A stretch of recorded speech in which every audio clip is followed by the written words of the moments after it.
Қараңыздар ағайын. Қалай бәрті айтып жатырмын. Бұлай да айтып жатырмын, бұлай да айтып жатырмын. Өтірік емес, кеше 5,5 миллион теңгеге Range Rover салдық қой, 2014 жылы 5,5 миллион теңгеге. Ол өтірік емес, сен аяд. Құр босқа отказ болып кетті ағайын. Сондықтан отказ болмау үшін мына машина тоже алдында 6 миллион теңгеге сатылған. И клиент отказ болып қайтып келіп аукционға келіп жатыр. Бұл бірақ 2016 спорт емес бұл Range Rover. Міне қараңыздар. 360 камерасымен, лобовой проекциясымен бүкілі бар машинада, бүкілі бар. Так что адамды күйдіре бермей, жазған кезде сенсеңіздер, осындай машинаға ие болып қаласыздар.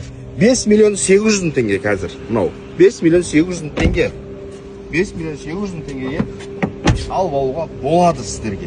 Машина готовый вариант. Дым істетпейсіздер. Мынау бәрі істеп тұр. Нелері, не там? Пневма. Пневмасы да істеп тұр. Мына қараңыздар, титаном дистермен, серебряный светте, дым болмаған машина. Мына бетін алқыш, міне, ешқандай жерде соққы болмаған. Так что, үлгеріп қалыңыздар ағайын. Бұндай машиналарда көбінесе 3 литр 5 емес, бұл 5 объемда емес, 3 литр объемда. Көбісі негізі 5 объемда болады бұлар. Жылы ескілерін білесіздер ма? Так что, осындай варианттарды қолдан жібере алмаңыздар ағайын. Жауып тұрген арзаған ашып тұрген артын алып кел, артында тоқтаза машина көрдіңіздер ма? Спорт емес, өте биік машина. Бізде 40 миллион теңге тұратын машина бұл. Кешегі 30 миллион теңге тұратын машина 5,5 миллион теңге алмадыңыздар ғой. 5 миллион 800 теңге осыны алады жастыр енді, қайта 40 миллион теңге машинасын.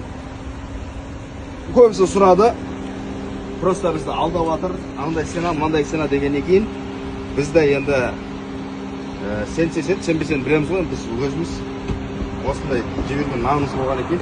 Бұндай машиналарда сіздерге алған тиімдірек болады, сол үшін сіздерге түсіріп жатамыз. Осындай отказ болған, клиент отказ болған машиналарды сіздерге әдейі түсіріп жатамыз ағайын.